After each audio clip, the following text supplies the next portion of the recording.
Good morning विद्यार्थी मित्रों, बालकृष्ण विद्यापीठ online education channel में आपનું हार्दिक स्वागत है। છેલ્લે જે મિત્રો વાત કરી હતી આપણે અર્થસૂચક અંકો અથવા તો સાર્થક અંકો, એની અંદર આપણે પરિશુદ્ધતા અને ચોકસાઈ કે પરિશુદ્ધ શું છે અને ચોકસાઈ શું છે તેના વિશે આપણે અભ્યાસ કર્યો છે। તો આજે આપણે જે અર્થસૂચક અંકો અને સાર્થક અંકો જેને કહીએ છીએ આપણે તેના વિશે ચર્ચા કરીએ, તેમજ અર્થસૂચક અંક છે એ અંક નક્કી કરવા માટેના કેટલાક નિયમો છે એ પણ આપણે જોઈએ આજે। તો મિત્રો કીધું છે કે પ્રાયોગિક કે ગણતરી કરેલ મૂલ્યોમાં રહેલી અનિશ્ચિતતાને અર્થસૂચક અંકોની સંખ્યા દ્વારા દર્શાવી શકાય। હવે અર્થસૂચક મતલબ કે જેમાં આપણે મિનિંગ દેખાતો હોય, કાંઈક મિનિંગ અર્થ રહેલો હોય એની અંદર, અર્થ વિહીન નહીં પરંતુ અર્થ સાથે, એટલે કીધું અર્થસૂચક કંઈક એનો મતલબ આપણને સમજાવતા હોય એવા અર્થસૂચક અંકોની સંખ્યા દ્વારા આપણે સમજાવી શકીએ। હવે અર્થસૂચક અંક શું છે ભાઈ? તો કે અર્થસૂચક અંક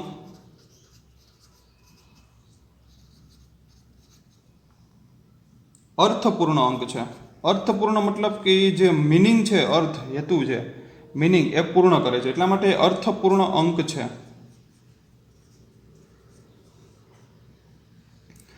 એ અર્થપૂર્ણ અંક છે ને એ ચોકસાઈપૂર્વક જ્ઞાત હોય। કેવો હોય?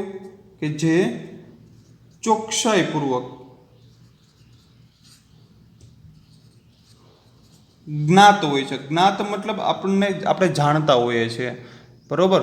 કે અર્થપૂર્ણ અંક છે કે જે ચોકસાઈપૂર્વક જ્ઞાત હોય છે, તે આપણે જે જાણતા હોય, જ્ઞાત મતલબ આપણને જાણકારી હોય તેવું। રેડી? હવે શું થાય ભાઈ? તો કે અનિશ્ચિતતા છે એનો નિર્દેશ કેવી રીતે કરવામાં આવે? તો અનિશ્ચિતતા છે, અનિશ્ચિતતાનો નિર્દેશ, એનો નિર્દેશ કેમ કરવાનો આપણે?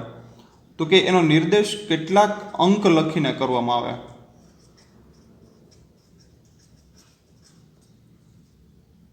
કે અનિશ્ચિતતાનો નિર્દેશ કેટલાક અંક લખીને કરવામાં આવે છે।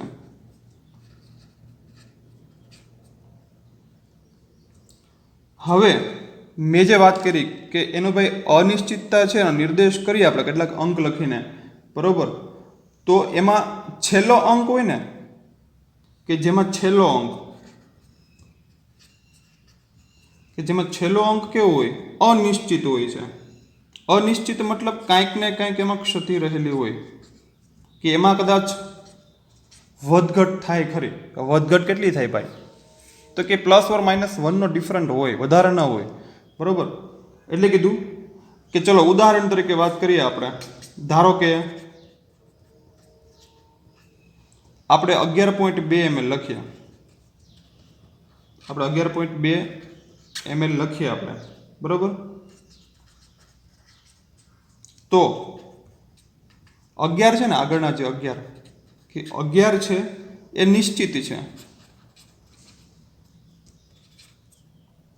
અને પાછળના જે 2 છે ને, આ પાછળના 2, તો કે 2 એ અનિશ્ચિત છે। કે 11 છે નિશ્ચિત છે પણ 2 છે ને અનિશ્ચિત છે, એટલે કીધું કે જેમાં છેલ્લો અંક છે અનિશ્ચિત હોય છે મિત્રો। ઓકે, તો છેલ્લા અંકની અનિશ્ચિતતા કેટલી થશે? તો લખી શકાય મિત્રો, તો છેલ્લા અંકની અનિશ્ચિતતા કેટલી થશે? +or-1, પ્લસ એ વધે હોત અને એક ઘટે પણ, ઓકે, એટલે +or-1 થશે। રેડી? પરંતુ જો કોઈ રીતે નિવેદિત મતલબ કે જાહેર કરેલું ન હોય, જાહેર મતલબ નિવેદિત, કે નિવેદન ન આપેલું હોય, માનો કે જો જાહેર ન કર્યું હોય કે એટલી અનિશ્ચિતતા છે એવું જાહેર ન કરેલું હોય, બરોબર? કે નિવેદિત કરેલું હોય નહીં, કરેલું ન હોય, તો શું થાય ભાઈ? બરોબર? કે જાહેર કરેલું ન હોય તો અનિશ્ચિતતા, તો અનિશ્ચિતતા છે આપણી એ સામાન્ય રીતે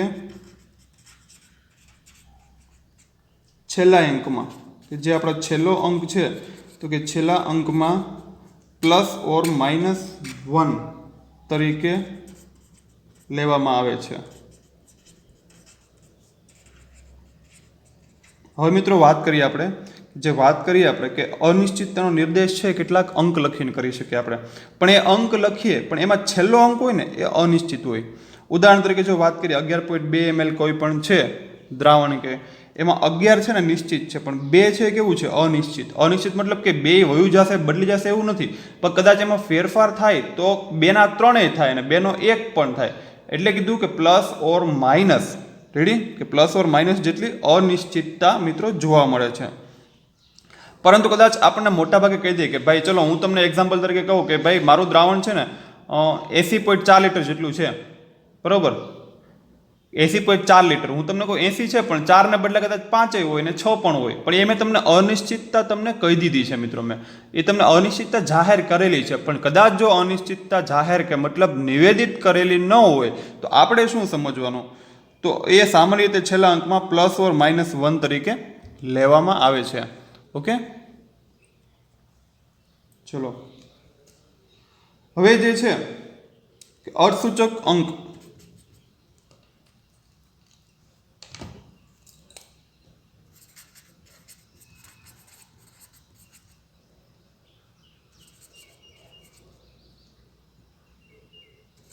કે અર્થસૂચક અંક જે છે, બરોબર, કે અર્થસૂચક અંકના હવે આપણે અંક નક્કી કરવાના છે। અર્થસૂચક અંક છે એના અંક નક્કી કરવા માટે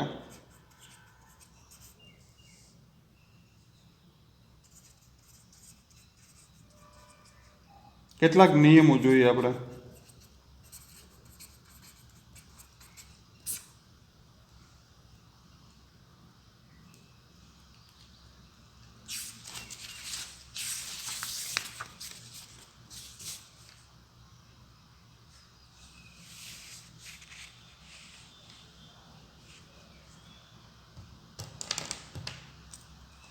પહેલો નિયમ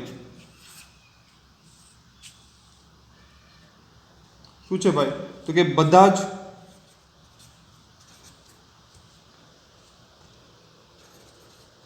શૂન્ય સિવાયના અંક અર્થસૂચક છે।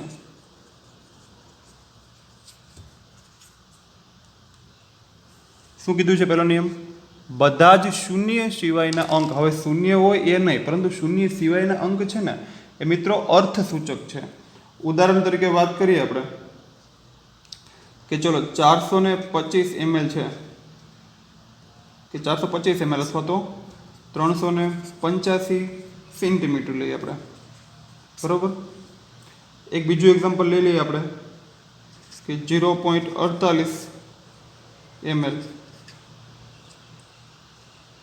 કે પછી 0.36 સેન્ટીમીટર, બે એક્ઝામ્પલ આપણી સમક્ષ છે। હવે મિત્રો વાત કરીએ આનો પહેલા નિયમ પ્રમાણે, પહેલો નિયમ જે છે એના પ્રમાણે કે ભાઈ કે 425 ml છે કે 385 સેન્ટીમીટર છે, રેડી, એમાં 3 અંક જો 4, 2 અને 5, આમાં 3 અને આમાં 385 સેન્ટીમીટર, રેડી, આમાં 3 અંક છે ને અર્થસૂચક છે, રેડી, આમાં 3 અંક અને આમાં પણ 3 અંક, રેડી, આ કેવા છે અર્થસૂચક છે, મતલબ કે એનો અર્થ દર્શાવે છે। તમે કદાચ 385 ની જગ્યાએ તમે 38 કરી નાખો, 5 દૂર કરી નાખો તો બહુ મૂલ્ય, મતલબ કે એની જે મૂલ્ય છે બહુ નાનું થઈ જશે। આ 385 સેન્ટીમીટર છે એટલે બહુ મોટું છે, ખાલી 38 સેન્ટીમીટર ઘટી જાય કે નહીં, એટલે આમાં 3 જો તમે તગડો કાઢી નાખો તો 85 સેન્ટીમીટર, એટલે એ પણ ન ચાલે। આ માનો કે 425 ml છે, આગળથી 4 કાઢી નાખો તમે તો 25 ml જ થઈ જશે ભાઈ, ડાયરેક્ટ કદ ઘટી જશે, એ તો ન ચાલે। એટલા માટે 425માં 3 જે છે અંકો 4, 2 અને 5, અને આમાં 3, 8 ને 5 એ કેવા છે મિત્રો અર્થસૂચક છે। પરંતુ નિયમમાં કીધું છે કે શૂન્ય સિવાયના અંક, રેડી, એટલે કે 0.25 ml છે, 0.25 ml કે બુકની અંદર કે 0.48 ml કે કોઈ પણ લઈએ કે 0.36 ml, 0.36 સેન્ટીમીટર લઈએ, રેડી, એની અંદર માત્ર 2 જ અર્થસૂચક અંકો છે। હવે આ 2 દૂર કરી નાખીએ એટલે 0 ની કાંઈ કિંમત રહેતી નથી, એટલે આની અંદર વાત કરીએ એટલે આમાં ભલે 3 અંકો છે, 1 2 ને 3 છે, આમાંય 3 છે, પરંતુ શૂન્ય છે, બરોબર. તમે કદાચ આ 2 દૂર કરી નાખો તો શૂન્યની કાંઈ કિંમત ન રહે. એટલા માટે આની અંદર અર્થ દર્શાવતા હોય, કદાચ તમને કહો હાલો 0.0 ml છે, તો આ ચાલે નહીં ભાઈ, ન ચાલે, કારણ કે આમાં કોઈ અર્થ જ દેખાડતો નથી ભાઈ કોઈ પ્રકારે. રેડી ને, સમજી ગયા કે આ હું તમને લખું 0.00 ml છે તો એનો કાંઈ અર્થ જ નથી રહેતો, કારણ તો કે પાછળના કોઈ આંકડા અર્થ સૂચક જ નથી. આમાં 0.48 ml છે કે 0.36 સેન્ટીમીટર છે, તો આમાં 36 અને આમાં 48 છે ને, એ બંને અર્થનું સૂચન કરે છે. એટલા માટે આમાં જે છે તો કે 2 અર્થ સૂચક અંકો છે.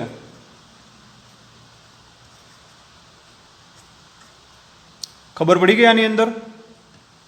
તો કે બધા શૂન્ય સિવાયના અંક છે એ અર્થસૂચક છે. ચલો, આ પહેલો નિયમ છે. બીજા નિયમ તરફ જઈએ આપણે.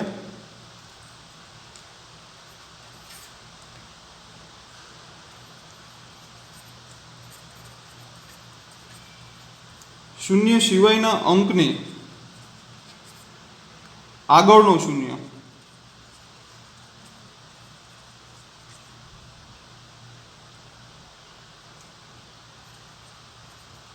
કે શૂન્ય સિવાયના અંકની આગળનો શૂન્ય અંક છે એ અર્થસૂચક હોતો નથી.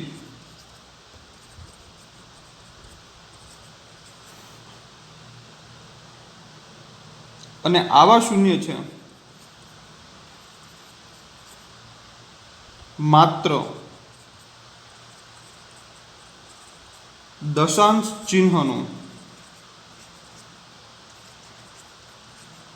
સ્થાન દર્શાવે છે.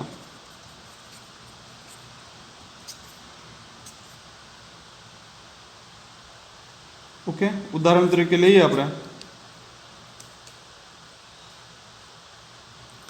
કે નિયમ શું કીધો છે મિત્રો, કે શૂન્ય સિવાયના અંકની આગળનો શૂન્ય, હવે શૂન્ય છે, શૂન્ય સિવાય અંક છે, એને આગળનો શૂન્ય છે ને, કે આગળનો શૂન્ય અંક એ અર્થસૂચક હોતો નથી, બરોબર.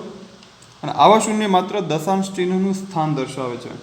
ઉદાહરણ તરીકે વાત કરીએ કે ચલો 0.05 પછી 0.0052 જે બુકની અંદર એક્ઝામ્પલ છે આપણને. રેડી? હવે જો આની અંદર વાત કરીએ, ચલો 0.05 છે, બરોબર. હવે આ 0.05 ને મેં જે વાત કરી આપણે કે આની અંદર અર્થસૂચક અંક કેટલા છે, તો કે આની અંદર 0.05 ની અંદર જે છે, બરોબર, કે આની અંદર એક જ અર્થસૂચક અંક છે. શા માટે ભાઈ?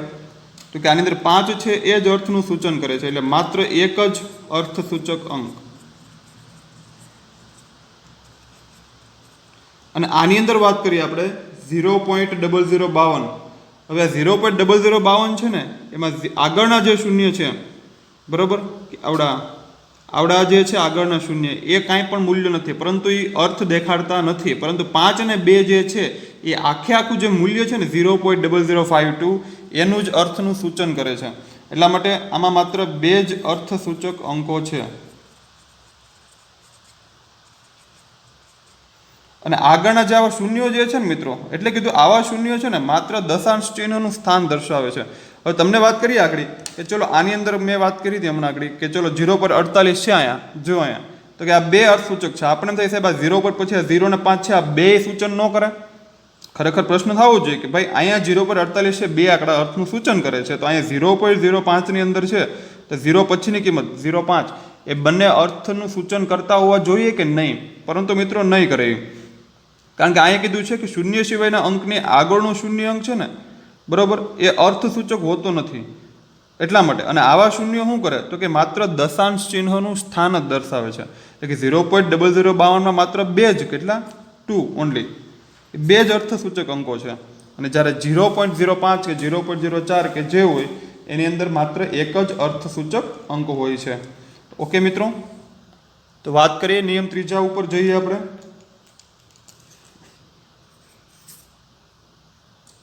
કે શૂન્ય સિવાયના 2 અંકોની વચ્ચેના શૂન્ય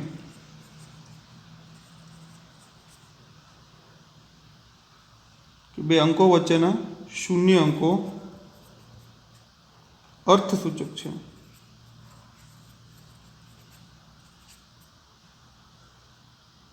કેવી રીતે? શૂન્ય સિવાય, મતલબ કે શૂન્ય છે એ શૂન્ય સિવાયના કોઈ પણ બે અંક છે, મતલબ કે ચલો 5 અને 2 છે, 5 અને 2 વચ્ચે જે શૂન્ય આવશે ને મિત્રો એ અર્થસૂચક છે. ઉદાહરણ તરીકે વાત કરીએ આપણે, ચલો અહીંયા તો શૂન્ય હતો, પણ હવે આપણે નેક્સ્ટ એક્ઝામ્પલમાં શૂન્ય નહીં લઈએ, અહીંયા શૂન્યની જગ્યાએ ઉદાહરણ તરીકે વાત કરીએ આપણે, આ જ આપણે એક્ઝામ્પલ ફરીથી લઈએ. ચલો અહીંયા આની અંદર આ નિયમની અંદર તો અહીંયા 0 છે ને જગ્યાએ હું 2 મૂકી દઈશ, 2.0052. ઓકે, ખબર પડી ગઈ? એવું બીજું એક્ઝામ્પલ 4.08. હવે જો મિત્રો અહીંયા પોઈન્ટની આગળ બરોબર, કારણ કે આ જે શૂન્ય છે ને અહીંયા પોઈન્ટ આગળ 2 છે, એટલે મતલબ કે 2 તો અર્થનું સૂચન કરશે, કારણ કે 2.00 છે. ઓકે, અહીંયા 4 છે એટલે કે પોઈન્ટ પહેલાં 4 છે, મતલબ દશાંશ ચિહ્ન જે છે એની પહેલાં 4 છે એટલે એ અર્થનું સૂચન કરશે. તો તમને પ્રશ્ન થાય આપણે આને ગણવો, આને અને આને, તો આપણે એમ કે 3 જ અર્થસૂચક અંક છે, કારણ કે શૂન્ય તો ગણવામાં નહીં આવે. પણ એવું નથી મિત્રો, એ નિયમ તદ્દન અલગ હતો. હવે આમાં શું કીધું છે આની અંદર કે આની અંદર જો આ 2 અને આ 5 વચ્ચે 2 શૂન્ય આવેલા છે રેડી, પણ આ શૂન્ય છે ને એ અર્થ સમજાવે છે. મતલબ કે વાત કરીએ આપણે કે આ 2 છે એ અર્થનું સૂચન કરે, 5 છે એ પણ અર્થનું સૂચન કરે છે, પણ એની વચ્ચેનું જે 2 શૂન્ય જે છે એટલે કીધું કે 2 અંકોની વચ્ચેના શૂન્ય અંકો છે ને એ અર્થસૂચક છે. પણ ક્યારે? તો કે શૂન્ય સિવાયના. અહીં જો શૂન્ય નથી પણ અહીં 2 છે. ઓકે, તો આની અંદર 1, 2, 3, 4 ને 5, તો આમાં કુલ છે 5 અર્થસૂચક અંકો, 5 અર્થસૂચક અંક. આની અંદર વાત કરીએ તો કે 4 અને 8 વચ્ચે પણ શૂન્ય રહેલું છે, તો આની અંદર કુલ 3 અર્થસૂચક અંકો થશે. ઓકે મિત્રો, ખબર પડી ગયા આની અંદર? ચલો નેક્સ્ટ આપણે ઉદાહરણમાં નેક્સ્ટ નિયમ તરફ જઈએ. આપણે ચોથો નિયમ જે છે આપણો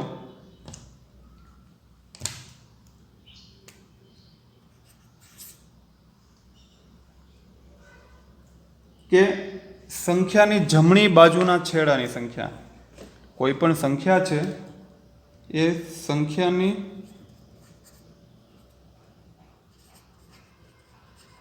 જમણી બાજુના છેડા પર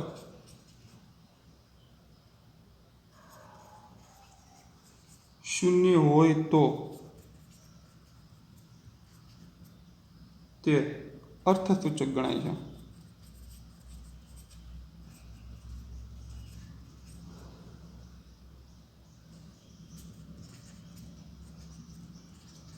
જો તે દશાંશ ચિહ્ન ની જમણી બાજુએ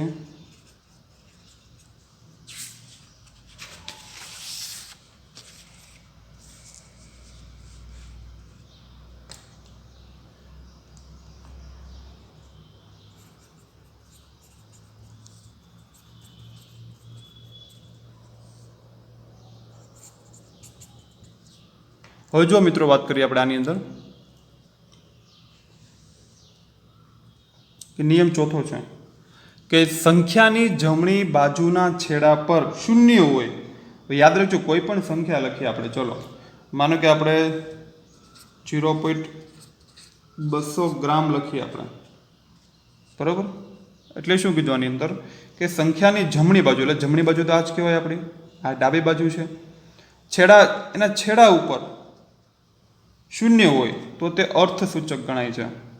ક્યાં કીધું? કોઈ પણ સંખ્યા છે એની જમણી બાજુના છેડા ઉપર શૂન્ય હોય. જો આગળ 0.002 હોત તો આપણે માત્ર 2 ને જ ગણત અર્થસૂચક, પરંતુ આની અંદર શું કીધું છે કે જમણી બાજુના છેડા ઉપર શૂન્ય હોય તો તે અર્થસૂચક ગણાય છે. મતલબ કે એ શૂન્ય પણ 2ની સાથે અર્થનું સૂચન કરે છે.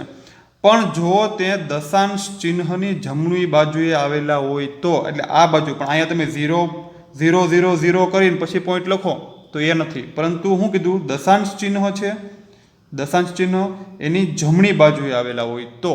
ઓકે, તો હવે 2 પછી ડબલ શૂન્ય છે એટલે કે 2ની જમણી બાજુ ડબલ શૂન્ય છે, એટલે એમાં શું થાય ખરેખર? તો કે એ પણ એ અર્થનું સૂચન કરે છે. એટલે કે 0 કરતાં આજે 1, 2 અને 3 રેડી, આ 3 એ 3, તો કે આની અંદર કુલ 3 અર્થસૂચક અંકો છે.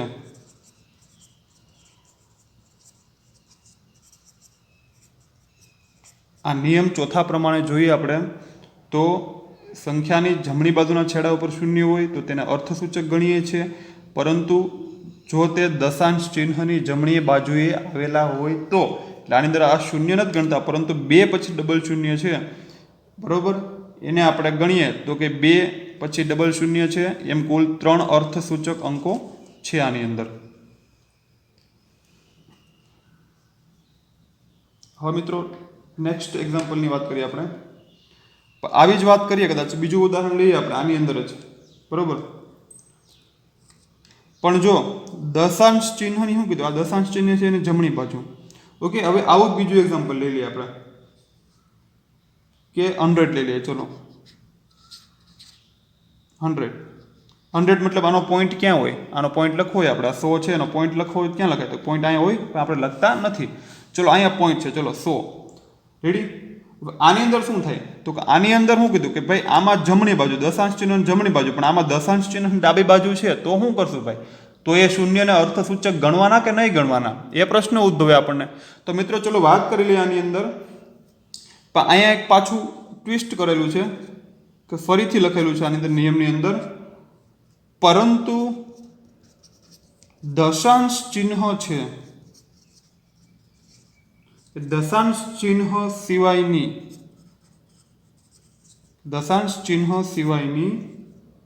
સંખ્યામાં જમણી બાજુ આવેલા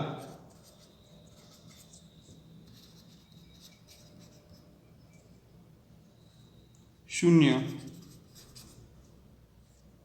અર્થસૂચક નથી.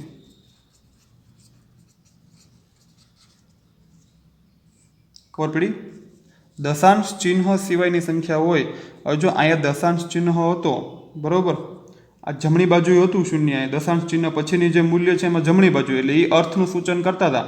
પરંતુ હું કીધું કે દશાંશ ચિહ્ન સિવાયની સંખ્યા હોય, હવે જો આ દશાંશ ચિહ્ન છે એની આ બાજુ નહીં, પરંતુ એની અહીંયા વાત કરી કે દશાંશ ચિહ્ન સિવાય જે છે કે દશાંશ ચિહ્ન સિવાયની સંખ્યાની અંદર વાત કરીએ આપણે, તો જમણી બાજુ આવેલા શૂન્ય છે ને એ અર્થસૂચક અંક નથી. રેડી? એટલે વાત કરીએ કે અહીંયા દશાંશ ચિહ્ન છે, પણ એની પહેલાં મૂલ્ય જે છે એ 1 પછી 0 0, એટલે દશાંશ ચિહ્ન પહેલાં છે, દશાંશ ચિહ્ન પછીની નથી ભાઈ, યાદ રાખજો. રેડી? એટલે કીધું આ 100 ની અંદર છે ને ભાઈ કે અહીંયા માત્ર એક જ અર્થસૂચક અંક છે, એક જ અર્થસૂચક અંક છે. ખબર પડી કે આની અંદર કે કદાચ જો 100 પછી અહીંયા હોત ને 200 200, તો આપણે 3 મૂલ્ય લેવા પડત આપણે. રેડી? પરંતુ અહીંયા શું કીધું, દશાંશ ચિહ્નની જમણી બાજુ નથી, પરંતુ દશાંશ ચિહ્ન સિવાયની સંખ્યા છે. હાલો ચલો દશાંશ ચિહ્ન નથી, ઉદાહરણ તરીકે એની સંખ્યામાં જમણી બાજુ આવેલા શૂન્ય, હવે કદાચ તમે અહીંયા 1000 લ્યો તો પણ અત્યારે કંઈ મૂલ્ય દર્શાવી શકાશે નહીં. ઓકે, એટલા માટે આની અંદર માત્ર એક જ અર્થસૂચક અંક છે. ચલો નેક્સ્ટ એક્ઝામ્પલની વાત કરીએ. 5મો નિયમ આપણો, ચોક્કસ અંકને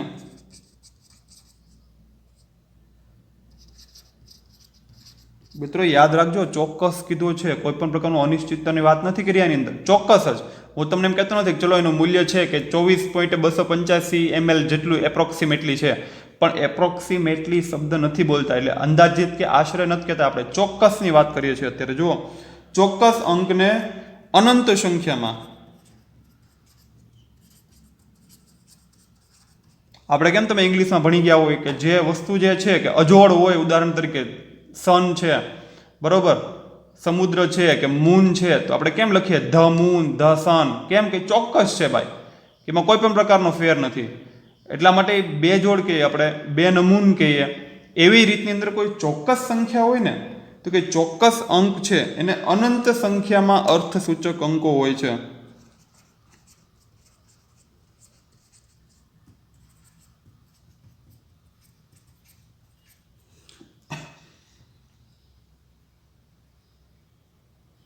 કેવી રીતના ભાઈ? તમને કીધું પ્રકાશની ગતિ, ઉદાહરણ તરીકે તમને એમ કીધું છે ભાઈ કે એક હાઇડ્રોજન પરમાણુનું દળ છે, બરોબર, કે એક એવોગેડ્રો, એનું મૂલ્ય છે કે 6.022 ગુણ્યા 10⁻23 છે, પણ 6.022 ની પાછળ જે એટલા આપણે શૂન્ય લગાડતા 6 પછીના જે, 23 અંકો, પણ એ દરેક અર્થનું સૂચન કરે છે, કાં તો કઈ ચોક્કસ સંખ્યા છે મિત્રો.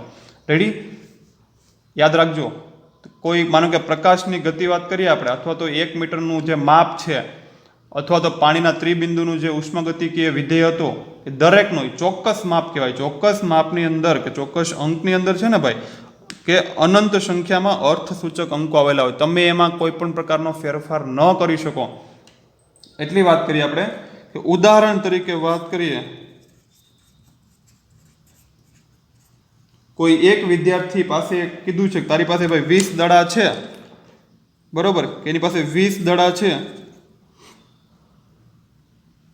બરોબર, કે 2 દડા હોય, કે 2 ઈંડા હોય, કે જે પણ હોય, કે આમાં અર્થસૂચક અંક છે ને, કે આમાં અર્થસૂચક અંક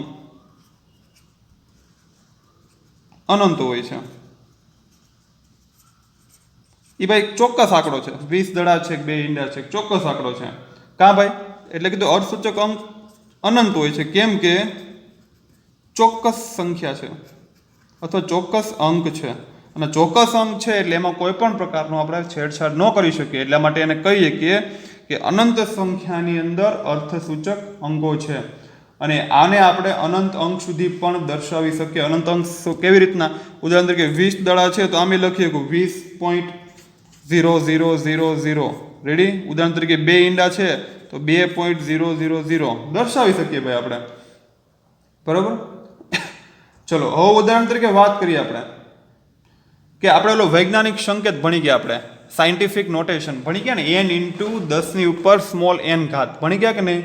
હવે વૈજ્ઞાનિક સંકેતની વાત કરીએ આપણે આમાંનામાં જ, બરોબર, કે વૈજ્ઞાનિક સંકેત પદ્ધતિની અંદર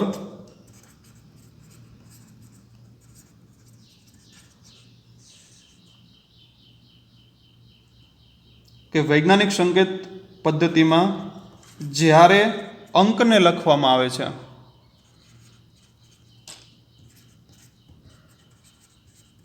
જ્યારે અંકને લખવામાં આવે છે, બરોબર, ત્યારે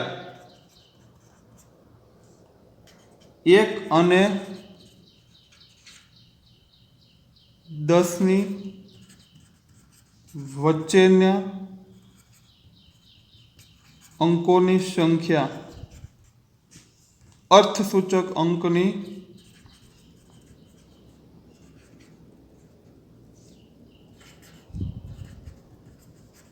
સંખ્યા આપે છે. જો મિત્રો વાત કરીએ આપણે વૈજ્ઞાનિક સંકેત પદ્ધતિ હોય, બરોબર, કે જ્યારે એની અંદર અંકને લખવામાં આવે ત્યારે શું કીધું કે ત્યારે 1 અને 10 અને 1 અને 10 વચ્ચેના અંકોની સંખ્યા અર્થસૂચક અંકની સંખ્યા આપે છે. ઉદાહરણ તરીકે વાત કરીએ આપણે આની અંદર મિત્રો,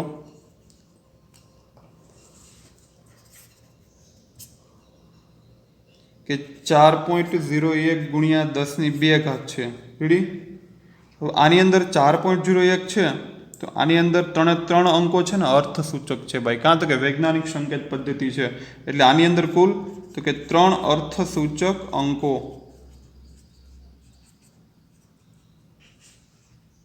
ઉદાહરણ તરીકે 5.986 ગુણ્યા 10⁵ તો આની અંદર પણ 5, 9, 8 અને 6 ચારે 4 તો કે 4 અર્થસૂચક અંકો છે. શા માટે ભાઈ? તો કે આમાં વૈજ્ઞાનિક સંકેત પદ્ધતિની અંદર મોટું મૂલ્ય હોય એટલે એને આપણે 10 રેસ્ટની અંદર કરી નાખ્યું છે. 10 રેસ્ટની અંદર કર્યું છે મતલબ કે આ જે અંકો છે ને એ ભાઈ અર્થસૂચક અંકો હોય ને તો જ, બરોબર, આગળ આપણે પોઈન્ટમાં ફેરફાર કરેલો હોય. એટલા માટે આની અંદર 4.01 છે, 5.986 છે, એ બધા જ અર્થસૂચક અંકો છે. ઓકે, ચલો હવે અર્થસૂચક અંકો છે એનો સરવાળો અને બાદબાકી, બરોબર, એના ગુણાકાર અને ભાગાકાર એ તમારે જાતે કરવાના છે, કારણ કે મિત્રો એમાં સરવાળા બાદબાકી છે.